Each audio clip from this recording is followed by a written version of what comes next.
Lo siguiente que recuerdo es mirar arriba y ver solo fuego. Helicópteros en serios problemas. Una misión de rescate se vuelve una catástrofe cuando los vientos impredecibles llevan un helicóptero al límite. Pensé que íbamos a verlos precipitarse a su muerte. Un precioso día de verano en Nueva York se pone feo cuando un helicóptero turístico se estrella contra una avioneta. A eso no se podía sobrevivir. Fue demasiado rápido, precipitado y devastador. Unos bomberos huyen de la cima de una montaña para evitar los rayos y se topan con un desastre que no se veían venir. Supe que las cosas no tenían que ser así. Nuestras reconstrucciones animadas les meterán en estas máquinas tan complejas y les mostrarán cuáles fueron las causas de estos accidentes horribles. De repente deja de ser un avión o un helicóptero y se convierte en un pisapapeles que cae a plomo.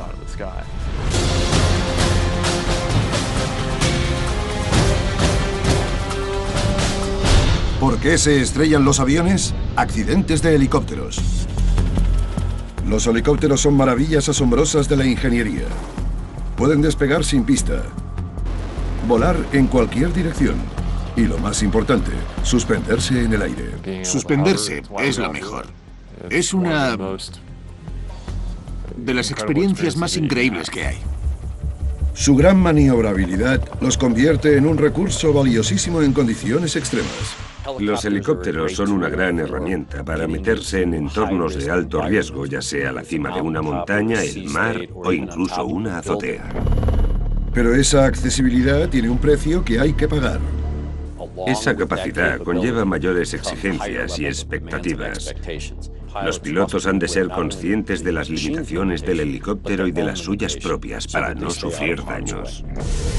Porque cuando las cosas salen mal, la situación puede volverse mortífera en un instante. Un equipo de operaciones de rescate en helicóptero con una misión audaz subestima el poder de la madre naturaleza y acaba necesitando que lo rescaten. Básicamente, pensaba en hacer todo lo posible para sobrevivir al accidente. 30 de mayo de 2002.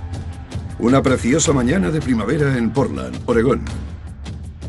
El periodista, Pat Duris, está terminando el informativo matutino cuando le hablan de una historia nueva que está teniendo lugar en las laderas del monte Jude. Nos dijeron que habían caído unos escaladores. Algunos estaban en una grieta. Seguramente había muertos y habían organizado una misión de rescate. Enseguida supimos que iba a ser algo gordo. Duris y el equipo de noticias en helicóptero van de inmediato al lugar de la noticia para cubrirla. Se enteran de que 9 escaladores que intentaban coronar el volcán inactivo de 3.426 metros han caído en una rimalla de 6 metros de profundidad en el manto de nieve del monte. Hay algunas personas caminando. Al mirar por la ventana solo vi la montaña. Y cuando miré el monitor vi una especie de hendidura pequeña que era la rimalla donde se habían caído. Estas grietas profundas se forman cuando las temperaturas cálidas de la primavera provocan que la nieve estacional se separe del manto de nieve perenne. Ahora es una trampa para 9 escaladores de 3 grupos distintos, que han caído resbalando cientos de metros por una fina capa de nieve primaveral helada y han aterrizado en el abismo. En el monte Hood había 3 equipos de escaladores el día del accidente. Uno acababa de coronar la cima y estaba bajando. Los escaladores iban atados los unos a los otros para descender, pero no se habían atado a la montaña con nada, lo que no es un error per se, pero la regla de oro es que el tipo de arriba no se puede caer, porque si se cae, arrastra consigo a todos los demás. Eso es justo lo que pasó. Cuando el voluntario del equipo de rescate de Portland, Steve Rollins, y su equipo llegan al lugar del accidente para prestar su ayuda, se encuentran con que hay 3 escaladores muertos y varios más heridos. Fue una situación bastante caótica. Teníamos 4 heridos graves a los que había que evacuar. Evidentemente nos centramos en sacar primero a los heridos. Más de 1.500 metros más abajo, en el aparcamiento del Timberline Lodge, el departamento del sheriff establece una base de operaciones para coordinar la misión de rescate. Llaman a 2 equipos en helicóptero para que se ocupen de las evacuaciones médicas: la Guardia Nacional del Ejército en Oregón y el Escuadrón de Rescate 304 de la Reserva de la Fuerza Aérea en Portland. Al paracaidista de rescate de la Fuerza Aérea, Andrew Canfield, lo envían junto al 304. Los paracaidistas de rescate somos especialistas en rescates y recuperaciones de todo tipo. Tenemos que poder ir a cualquier parte del mundo para rescatar a quien lo necesite. Andrew y su equipo de 6 personas suben a un helicóptero Pave-Jock HH-60 y les ordenan que suban hasta la Rimalla para recoger a un escalador gravemente herido. El cielo estaba azul y despejado. Hicimos un barrido de observación sobre la zona para familiarizarnos con el terreno. Las condiciones climatológicas y del viento parecen estables. Pave-Jock se suspende en el aire para que uno de los paracaidistas pueda descender en rappel hasta la montaña. Los vientos venían de una sola dirección. Pusimos el morro contra el viento para quedarnos suspendidos y que bajase el paracaidista. Una vez tocó tierra, se desconectó y nos fuimos a esperar a que llamase. En tierra las cosas están tensas para Steve Rollins y su equipo, a quienes les cuesta preparar al paciente. Mientras, la gigantesca máquina maniobra sobre sus cabezas. Trabajar bajo los helicópteros es muy estresante porque tienes encima el flujo de aire de un rotor que va a casi 130 kilómetros por hora. El ruido es ensordecedor. Aún estando al lado de otra persona y hablándole al oído, puede ser difícil comunicarse. Era una situación bastante arriesgada porque había mucha gente cerca de la Rimalla. Poco después el paciente está listo y el Pave-Jock se coloca en posición. Andrew Canfield, atado al helicóptero con un arnés, se prepara para recibir al escalador herido a bordo. Estaba en la puerta de la derecha, asomado por el borde del helicóptero y mirando al paracaidista que había en tierra.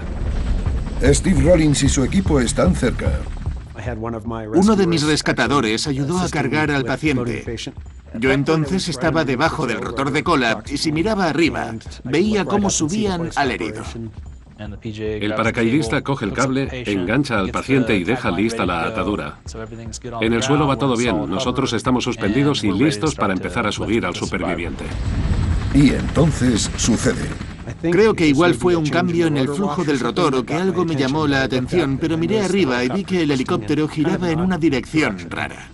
El rotor pequeño de la cola que evita que el cuerpo del helicóptero gire se puso a plena potencia y no tuvo la fuerza suficiente para detener la rotación, así que el cuerpo del helicóptero empezó a dar vueltas y se descontroló. Pat Duris, que contempla la trágica escena desde el helicóptero de las noticias, sabe que el Pave-Jock tiene problemas.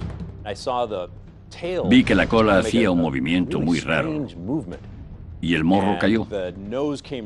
Pensé que iban a chocarse contra el monte. El helicóptero descendía muy rápido y notabas que el estómago se te ponía en la garganta. Ahí supe que algo iba, pero que muy mal. Todo pareció ralentizarse, fue casi como un sueño. Vi que el helicóptero caía casi por debajo de mí y la boquilla del combustible se dio contra la nieve. Entonces supe que se iban a estrellar. A continuación, Cuando los vi rodar se me revolvió el estómago porque pensé que íbamos a verlos precipitarse a su muerte.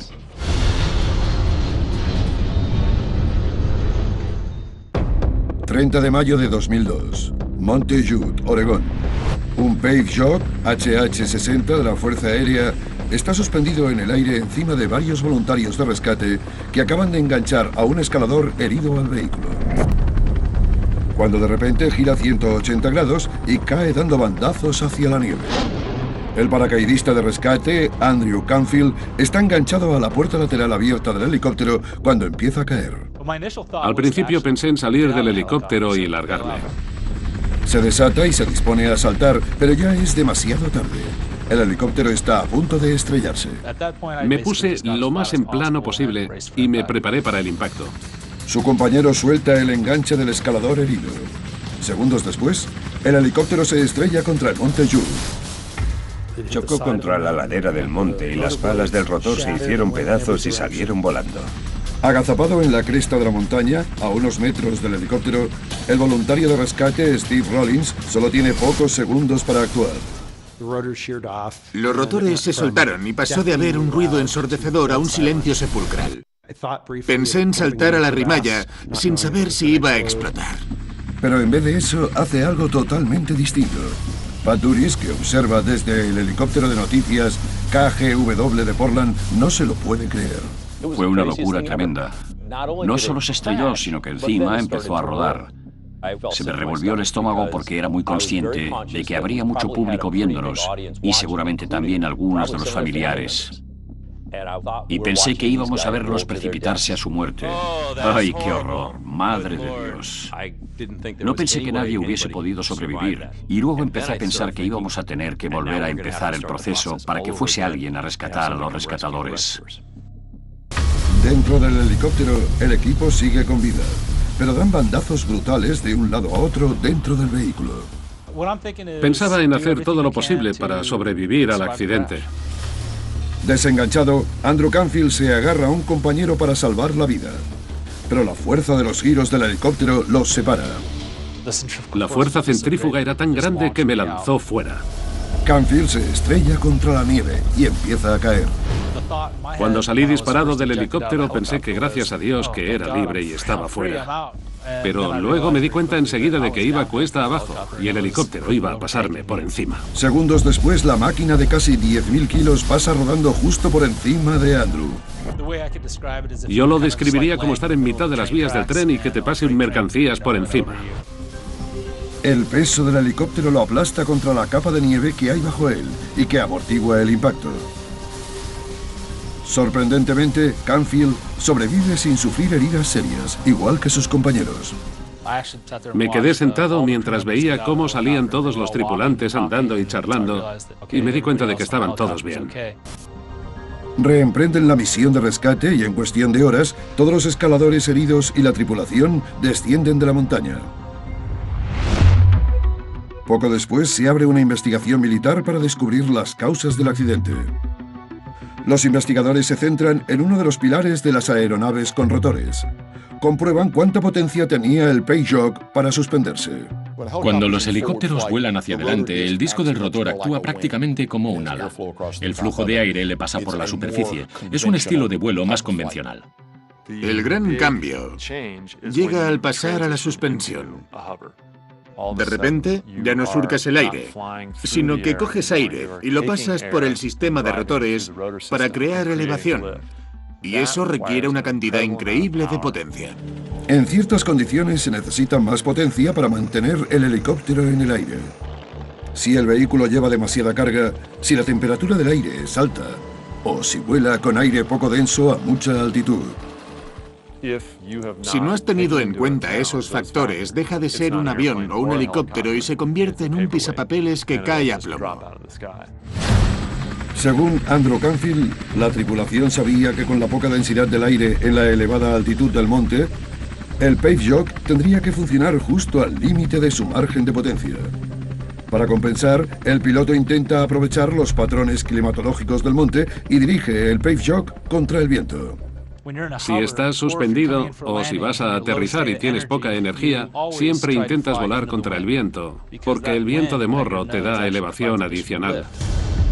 Pero depender de los vientos del monte para ganar más elevación resulta ser un error fatal.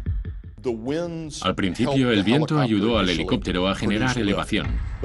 Pero con poca variación de viento que haya, puedes cargarte el margen, que es muy escaso, y es lo que pasó. Cuando cambió el viento de 55 kilómetros por hora, pasamos de tenerlo de morro a tenerlo de cola. Al pasar esto, la demanda de energía del helicóptero sufre un incremento agudo y los motores se agotan al límite, haciendo que los rotores pierdan velocidad y caigan. El helicóptero pierde altitud y empieza a caer. No había sitio para que los pilotos bajasen el morro y saliesen volando, así que tuvieron que hacer lo que pudieron, que básicamente fue evitar estrellarse encima de la gente del monte. Al ver el vídeo, está claro que el piloto empieza a ir ladera abajo pensando que si consigue llegar a donde haya aire más denso, a lo mejor recupera la elevación. Por desgracia, cuando se estaba estabilizando, parte del helicóptero entró en contacto con el campo nevado y se destrozó.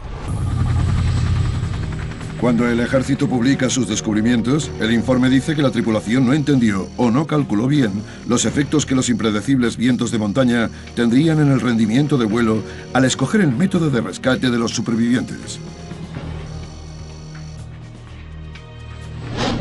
Aún más, la cercanía del helicóptero al monte dejó a la tripulación sin ruta de escape una vez que empezó a perder elevación. Una de las reglas fundamentales del vuelo en montañas es que hay que tener siempre una salida. Preferiblemente 3. Si no tienes, entonces te lo estás jugando todo a que el helicóptero funcionará exactamente como quieres. Pero si no tienes modo de salir airoso de la situación, entonces te has metido en un buen lío. A continuación, A eso no se podía sobrevivir. Fue demasiado rápido, precipitado y devastador.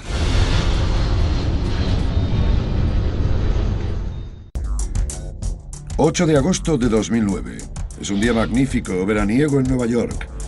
Y los turistas de todo el mundo están de paseo disfrutando las vistas. El capitán, Ken Corcoran, lleva un barco turístico y se acuerda bien de ese día.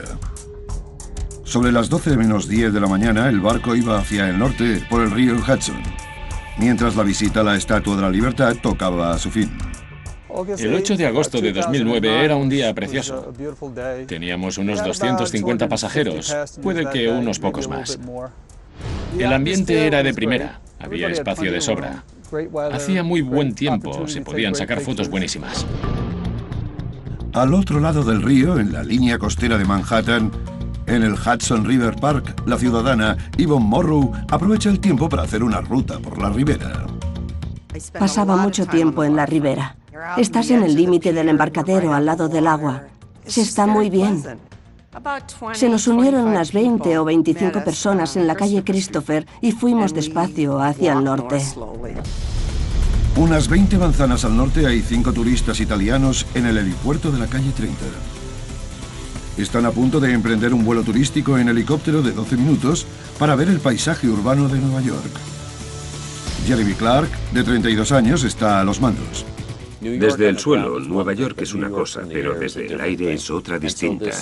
Era una ruta sencilla para llevarles por el río Hudson a ver el perfil urbano y los rascacielos antes de ir a la Estatua de la Libertad. Se suben a un Eurocopter AS-350 y despegan a las 11:52 de la mañana. Abajo, en el Hudson, los pasajeros del capitán Corcoran están en cubierta, disfrutando de las vistas y grabando. En ese momento de la ruta había mucha gente encubierta enfocando el cielo con las cámaras de vídeo y de fotos. Era un viaje turístico normal y agradable. Unos minutos después, un turista que está grabando el paisaje ve un helicóptero y hace zoom para verlo más de cerca. Al mismo tiempo, Yvonne Morrow y su grupo están mirando al otro lado del río. Estábamos mirando Nueva Jersey y viendo cosas en la ruta, cuando de repente oímos un ruido que nos hizo mirar hacia arriba. Aparentemente de la nada, llega una avioneta mientras el helicóptero asciende. ¡Madre mía! La devastadora colisión queda grabada en vídeo. Los restos de ambos vehículos caen al agua. El capitán Corcoran está casi justo debajo de los restos que caen. En ese momento fue cuando vimos 2 salpicaduras enormes. No sabía lo que eran, la verdad, porque lo vi de refilón, justo aquí. E hicieron plop, plop. Lo que oyeron los de la tripulación fue a la gente gritando. Y entonces vi que eran una avioneta y un helicóptero. Los equipos de emergencias llegan casi de inmediato. En cosa de segundos vino el cuerpo aéreo de la policía de Nueva York con un helicóptero del que bajó un buzo de rescate que se metió en el agua. Fue espectacular. Los testigos, conmocionados, contemplan los tensos acontecimientos. Era de ver y no creer. La verdad es que fue horrible.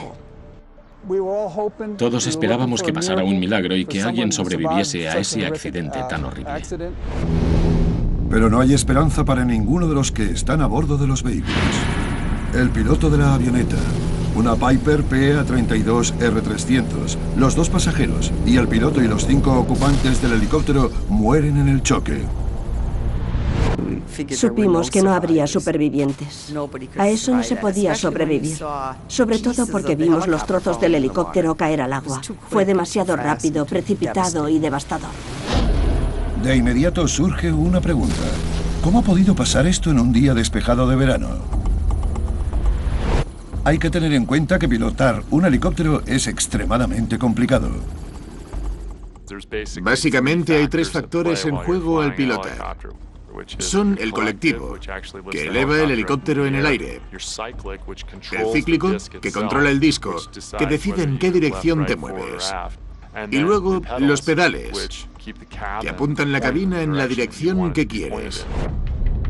Según sus compañeros, Jeremy Clark era un piloto con experiencia más que capaz de desempeñar las distintas tareas necesarias para pilotar. La responsabilidad del piloto no se limita a mantener el control del aparato, también tiene que mantener el rumbo, no puede desviarse. Pero se desvían. A continuación... Lo triste de los choques en el aire es que la inmensa mayoría ocurren en días soleados y luminosos.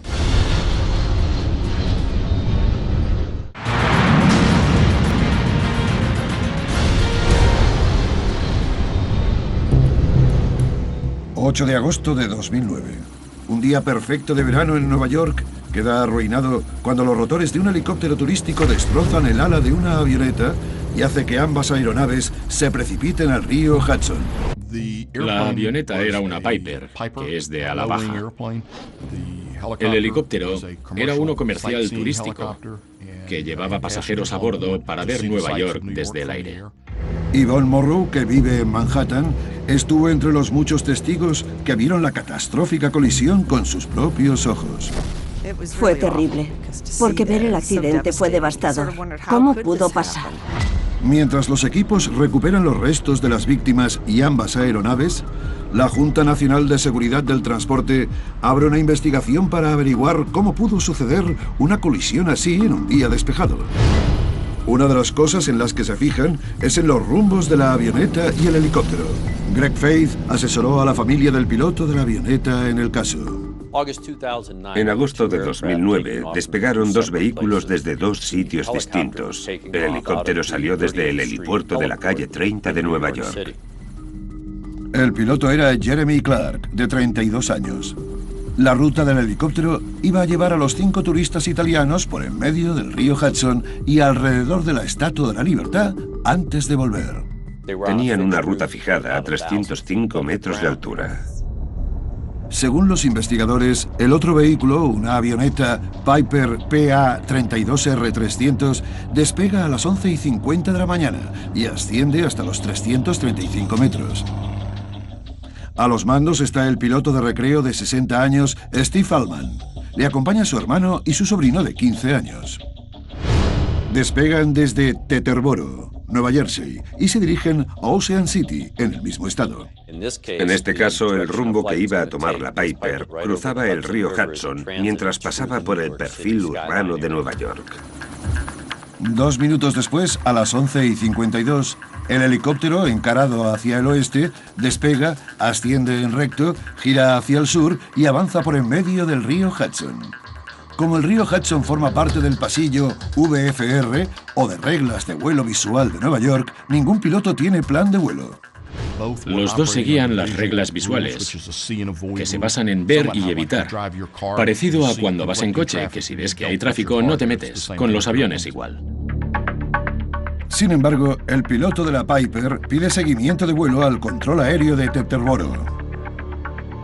El seguimiento de vuelo es que si el controlador no está muy ocupado con el tránsito instrumental, puede identificar una aeronave por radar y darle consejos al piloto. A las 11:53, el helicóptero está a 274 metros y subiendo, aún hacia el sur. La Piper se encuentra a más de 3.353 metros. Ya está en el Hudson y apenas unos pocos metros la separan del helicóptero. Hace buen tiempo, hay visibilidad de 17 kilómetros y no hay nubes que oculten la aeronave. Entonces, ¿por qué no se vieron y se evitaron? Lo triste de los choques en el aire es que la inmensa mayoría ocurren en días soleados y luminosos. Hay un montón de gente volando y no son conscientes de que a su alrededor hay más aeronaves. Los investigadores creen que seguramente eso es lo que pasó el 8 de agosto. Pese al día despejado y la gran visibilidad, los pilotos debieron de distraerse. Para asegurarse, los investigadores intentan recrear lo que pudo estar pasando en ambas cabinas momentos antes del impacto. Se centran en cómo iba el helicóptero. El choque sucede a 3.353 metros, 30 metros y medio por encima de la altitud máxima recomendada para el helicóptero. Los investigadores conjeturan que Clark pudo distraerse debido a su doble papel como piloto y guía. Algunos pilotos también hacen de guías turísticos explicando los edificios, señalando lugares en concreto y cosas así. Si haces eso, pues te tienes que distraer. Los investigadores plantean la posibilidad de que estar distraído evitase que Clark se diera cuenta de que se acercaba la Piper desde el oeste mientras despegaba. Para cuando gira hacia el sur ya es tarde. La Piper se aproxima desde detrás del helicóptero, fuera del campo de visión de Clark. Normalmente los helicópteros tienen una visibilidad muy buena, porque el panel de la cabina es grande, pero tienen sus limitaciones por arriba y por detrás.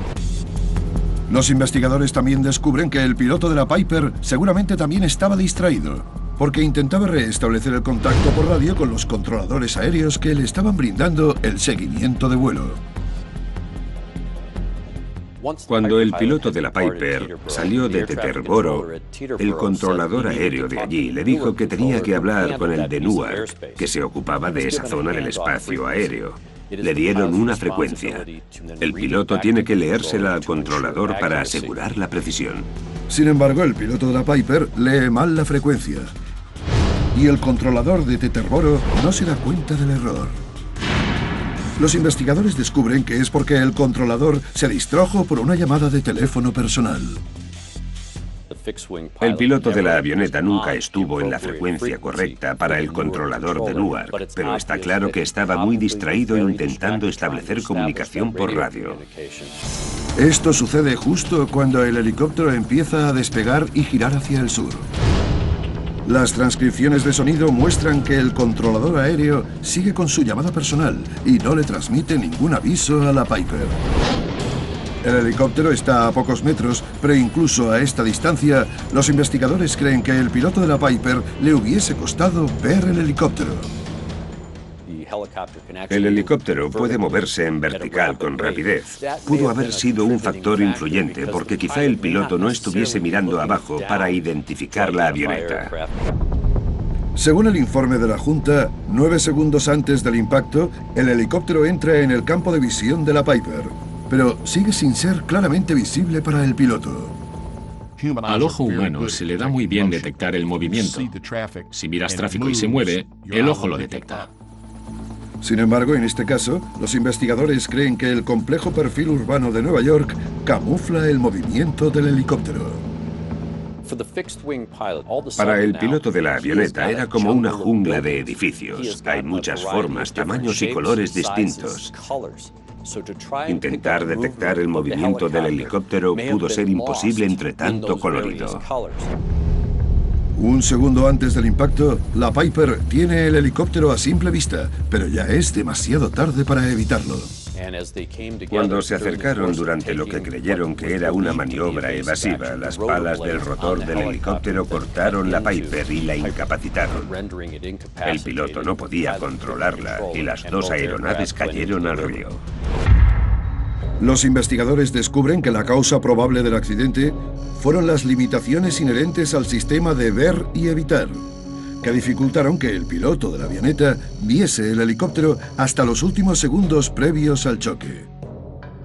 El recuerdo del accidente fatal acompaña siempre a la ruta del capitán Corcoran.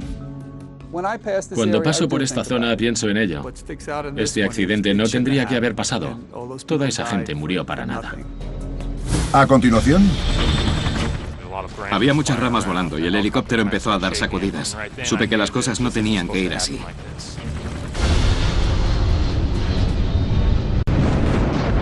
los avisos de rayos obligan a un equipo de bomberos forestales a evacuar la cima de una montaña.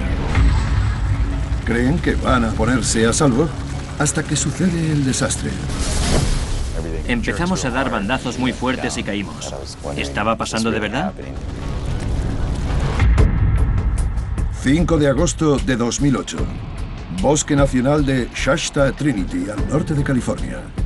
Ha sido un verano largo y caluroso para el equipo de 20 bomberos forestales de Grayba Forestry, en Oregón. Han luchado durante meses contra una serie de incendios forestales causados por la peligrosa combinación de sequía extrema y tiempo severo. Para el novato, Jonathan Frolreich, es su primera temporada como bombero y ha estado aprendiendo en primera línea de fuego. Ese año hubo varias tormentas eléctricas. Todo el norte de California estaba ardiendo. Hay varios miles de incendios individuales por todo el estado. El equipo de Grayback, junto a unos 20.000 bomberos de todo el mundo a los que han recurrido, se han estado esforzando al máximo. El bombero forestal, Michael Brown, era uno de ellos. Estábamos ahí, en el campo, luchando contra la maleza, los árboles y los animales, y jugándonos la vida. Siempre cuidamos de los demás y la camaradería es más fuerte de lo que nadie se imagina. Pese al peligro y las dificultades, el grupo, que es uña y carne, ha hecho progresos en su lucha contra un grupo de incendios localizados en una zona del bosque llamada Iron Complex. Llevan varios días aislados a casi 2.200 metros de altura, cortando árboles y haciendo cortafuegos para intentar contener los incendios. Lo de aislados es porque estábamos en una zona remota donde tenían que llevarnos volando el agua y la comida.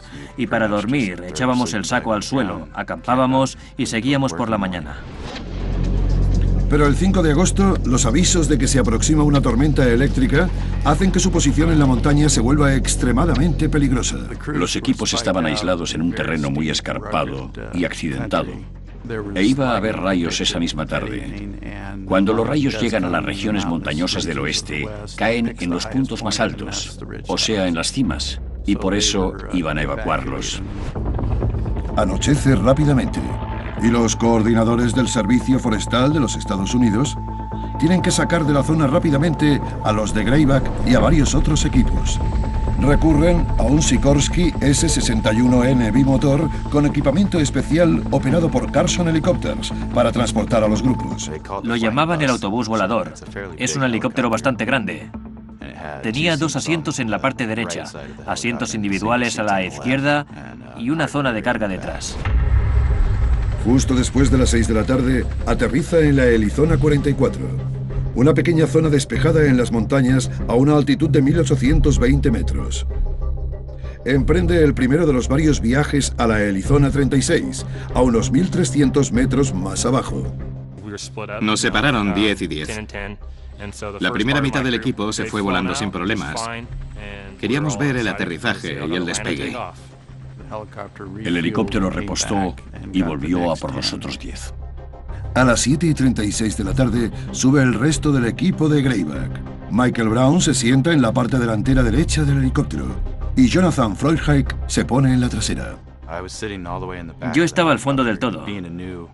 Como era el nuevo, el novato, como decimos nosotros, pues fui el último de la fila y eso.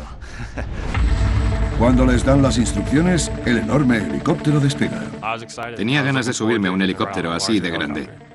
Yo estaba de cine, veía por las ventanas de los dos lados y también por encima de las copas de los árboles. Pero cuando se elevan unos 30 metros y el helicóptero empieza a avanzar, algo sucede.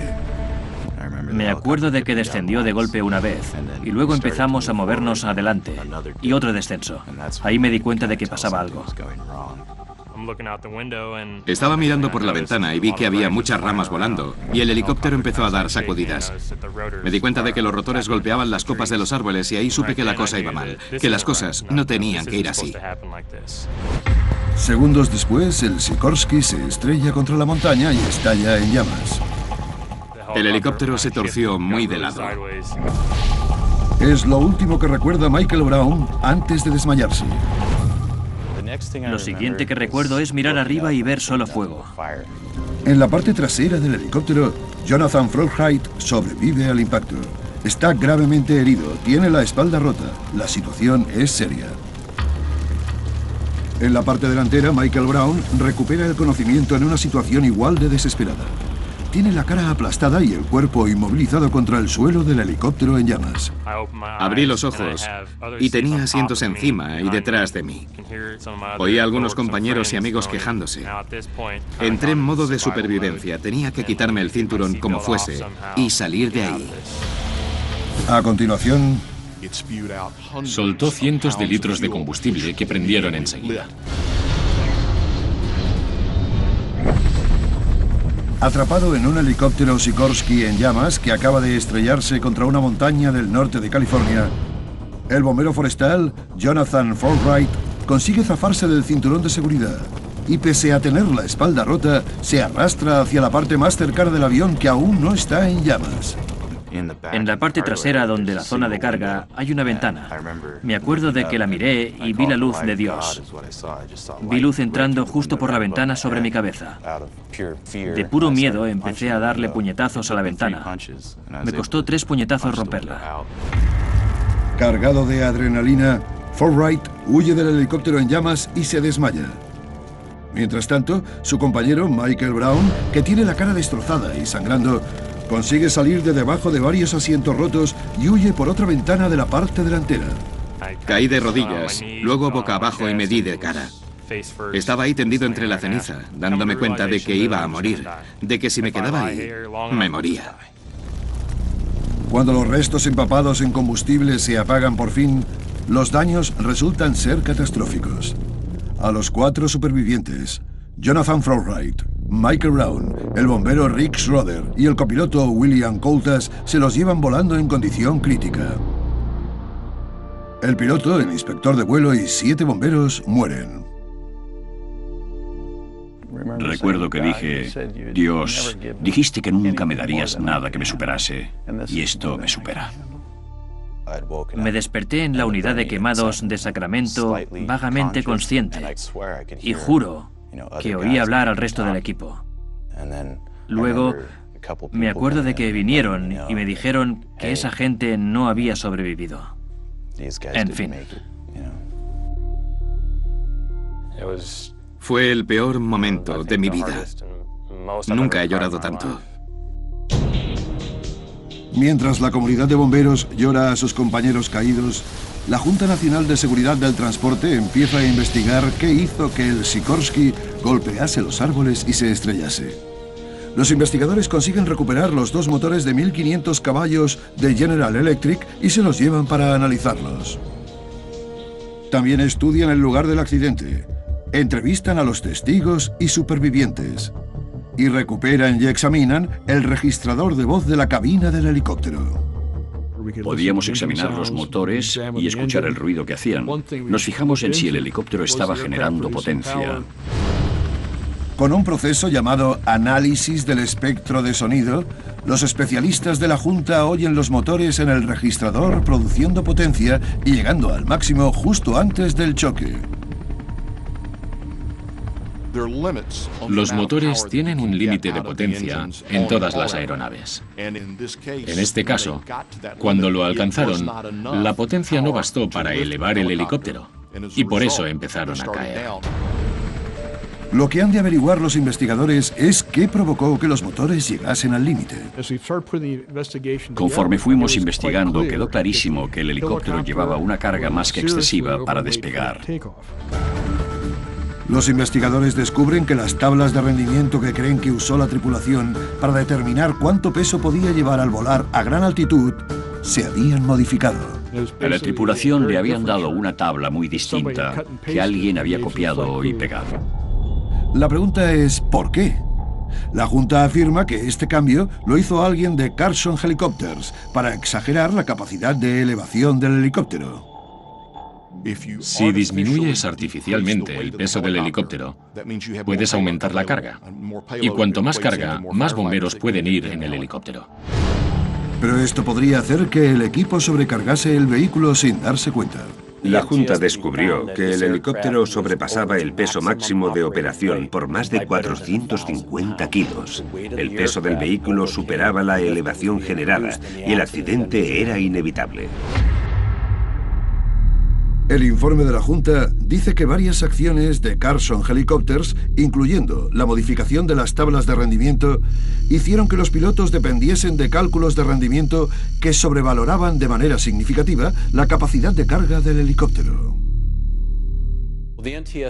La Junta concluyó que el helicóptero operaba fuera de los estándares o limitaciones de rendimiento. Carson responde con una carta abierta que dice que Carson no discute que un empleado de Carson facilitase información incorrecta sobre el peso en vacío del helicóptero, pero lo que sugiere la Junta de que la empresa lo aprobó es totalmente falso y engañoso.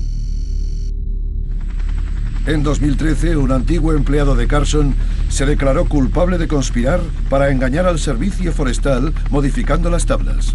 A otro le han acusado de múltiples cargos, incluyendo poner en peligro la seguridad de una aeronave. Se ha declarado inocente y está esperando el juicio. No se presentaron cargos criminales contra Carson y la empresa mantiene que no cree que la causa del accidente fuesen las tablas modificadas. Y no son los únicos.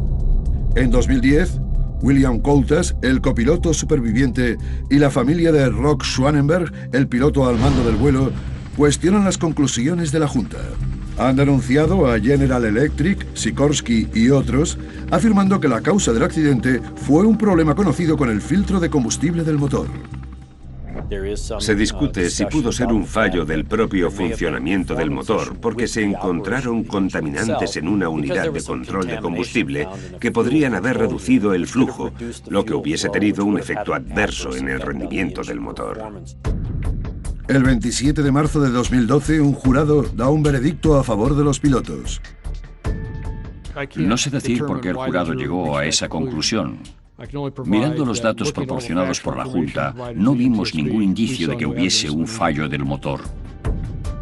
General Electric apela, pero llega a un acuerdo extrajudicial, igual que las demás partes afectadas, sin admitir haber cometido ningún error, y apoya las conclusiones de la Junta. A Michael Brown y Jonathan Frorreich, los descubrimientos de la investigación de la Junta y el litigio le reconfortan bien poco. No creo que vaya a haber nunca una respuesta que satisfaga a todo el mundo. Solo sé que mis amigos no murieron apagando fuegos, murieron en una situación que les superaba. A lo que más me costó enfrentarme fue a la pérdida de vidas, la pérdida de mis amigos. Eran todos tipos de primera, y no quiero que se los olvide. Escaladores que intentaban coronar el volcán inactivo de 3.426 metros han caído en una rimalla de 6 metros de profundidad en el manto de nieve del monte. Hay algunas personas caminando. Al mirar por la ventana, solo vi la montaña. Y cuando miré el monitor, vi una especie de hendidura pequeña, que era la rimalla donde se habían caído. Estas grietas profundas se forman cuando las temperaturas cálidas de la primavera provocan que la nieve estacional se separe del manto de nieve perenne. Ahora es una trampa para 9 escaladores de 3 grupos distintos, que han caído resbalando cientos de metros por una fina capa de nieve primaveral helada y han aterrizado en el abismo. En el Monte Hood había 3 equipos de escaladores el día del accidente. Uno acababa de coronar la cima y estaba bajando. Los escaladores iban atados los unos a los otros para descender, pero no se habían atado a la montaña con nada, lo que no es un error per se, pero la regla de oro es que el tipo de arriba no se puede caer, porque si se cae, arrastra consigo a todos los demás. Eso es justo lo que pasó. Cuando el voluntario del equipo de rescate de Portland, Steve Rollins, y su equipo llegan al lugar del accidente para prestar su ayuda, se encuentran con que hay 3 escaladores muertos y varios más heridos. Fue una situación bastante caótica. Teníamos 4 heridos graves a los que había que evacuar. A quienes les cuesta preparar al paciente, mientras la gigantesca máquina maniobra sobre sus cabezas. Trabajar bajo los helicópteros es muy estresante porque tienes encima el flujo de aire de un rotor que va a casi 130 kilómetros por hora. El ruido es ensordecedor. Aún estando al lado de otra persona y hablándole al oído, puede ser difícil comunicarse. Era una situación bastante arriesgada porque había mucha gente cerca de la rimalla. Poco después el paciente está listo y el Brave Jog se coloca en posición. Andrew Canfield, atado al helicóptero con un arnés, se prepara para recibir al escalador herido a bordo. Estaba en la puerta de la derecha, asomado por el borde del helicóptero y mirando al paracaidista que había en tierra. Steve Rollins y su equipo están cerca. Uno de mis rescatadores ayudó a cargar al paciente. Yo entonces estaba debajo del rotor de cola y si miraba arriba, veía cómo subían al herido. El paracaidista coge el cable, engancha al paciente y deja lista la atadura. En el suelo va todo bien, nosotros estamos suspendidos y listos para empezar a subir al superviviente. Y entonces sucede. Creo que igual fue un cambio en el flujo del rotor o que algo me llamó la atención, pero miré arriba y vi que el helicóptero giraba en una dirección rara. El rotor pequeño de la cola que evita que el cuerpo del helicóptero gire se puso a plena potencia y no tuvo la fuerza suficiente para detener la rotación. Su gran maniobrabilidad los convierte en un recurso valiosísimo en condiciones extremas. Los helicópteros son una gran herramienta para meterse en entornos de alto riesgo, ya sea la cima de una montaña, el mar o incluso una azotea. Pero esa accesibilidad tiene un precio que hay que pagar. Esa capacidad conlleva mayores exigencias y expectativas. Los pilotos han de ser conscientes de las limitaciones del helicóptero y de las suyas propias para no sufrir daños. Porque cuando las cosas salen mal, la situación puede volverse mortífera en un instante. Un equipo de operaciones de rescate en helicóptero con una misión audaz subestima el poder de la madre naturaleza y acaba necesitando que lo rescaten. Básicamente, pensaba en hacer todo lo posible para sobrevivir al accidente. 30 de mayo de 2002. Una preciosa mañana de primavera en Portland, Oregón. El periodista, Pat Duris, está terminando el informativo matutino cuando le hablan de una historia nueva que está teniendo lugar en las laderas del monte Jude. Nos dijeron que habían caído unos escaladores. Algunos estaban en una grieta. Seguramente había muertos y habían organizado una misión de rescate. Enseguida supimos que iba a ser algo gordo. Duris y el equipo de noticias en helicóptero van de inmediato al lugar de la noticia para cubrirla. Se enteran de que 9... Lo siguiente que recuerdo es mirar arriba y ver solo fuego. Helicópteros en serios problemas. Una misión de rescate se vuelve una catástrofe cuando los vientos impredecibles llevan un helicóptero al límite. Pensé que íbamos a verlos precipitarse a su muerte. Un precioso día de verano en Nueva York se pone feo cuando un helicóptero turístico se estrella contra una avioneta. A eso no se podía sobrevivir. Fue demasiado rápido, precipitado y devastador. Unos bomberos huyen de la cima de una montaña para evitar los rayos y se topan con un desastre que no se veían venir. Supe que las cosas no tenían que ser así. Nuestras reconstrucciones animadas les meterán en estas máquinas tan complejas y les mostrarán cuáles fueron las causas de estos accidentes horribles. De repente deja de ser un avión o un helicóptero y se convierte en un pisapapeles que cae a plomo.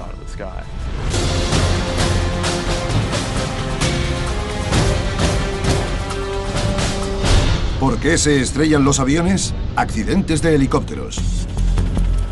Los helicópteros son maravillas asombrosas de la ingeniería. Pueden despegar sin pista, volar en cualquier dirección y, lo más importante, suspenderse en el aire. Suspenderse es lo mejor. Es una de las experiencias más increíbles que hay. Evidentemente nos centramos en sacar primero a los heridos.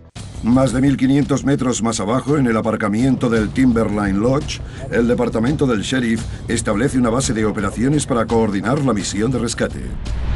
Llaman a 2 equipos en helicóptero para que se ocupen de las evacuaciones médicas: la Guardia Nacional del Ejército en Oregón y el Escuadrón de Rescate 304 de la Reserva de la Fuerza Aérea en Portland. Al paracaidista de rescate de la Fuerza Aérea, Andrew Canfield, lo envían junto al 304. Los paracaidistas de rescate somos especialistas en rescates y en recuperaciones de todo tipo. Tenemos que poder ir a cualquier parte del mundo para rescatar a quien lo necesite. Andrew y su equipo de 6 personas suben a un helicóptero Pave-Jock HH-60 y les ordenan que suban hasta la Rimaya para recoger a un escalador gravemente herido. El cielo estaba azul y despejado. Hicimos un barrido de observación sobre la zona para familiarizarnos con el terreno. Las condiciones climatológicas y del viento parecen estables. Pave-Jock se suspende en el aire para que uno de los paracaidistas pueda descender en rappel hasta la montaña. Los vientos venían de una sola dirección. Pusimos el morro contra el viento para quedarnos suspendidos y que bajase el paracaidista. Una vez tocó tierra, se desconectó y nos fuimos a esperar a que llamase. En tierra las cosas están tensas para Steve Rollins y su equipo.